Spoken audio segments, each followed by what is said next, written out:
কি কৃষ্ণচন্দ্র, কেমন দেখলে? সত্যি অভূতপূর্ব।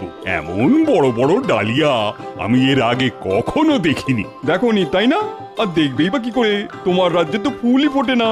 অনেক খরচ আর যত্নের দরকার হয় এরকম ফুল ফোটাতে। হ্যাঁ, তা অবশ্য ঠিক।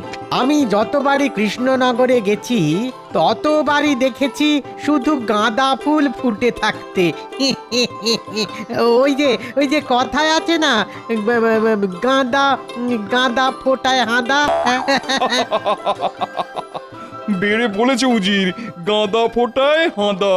তা কৃষ্ণচন্দ্র, তুমি হাঁদা নাকি? হ্যাঁ, তালে পেয়ে নবাব যে মহারাজকে যাতা বলতে শুরু করে দিল। দাঁড়াও, একবার তালে পাই, বুঝিয়ে দেব হাঁদার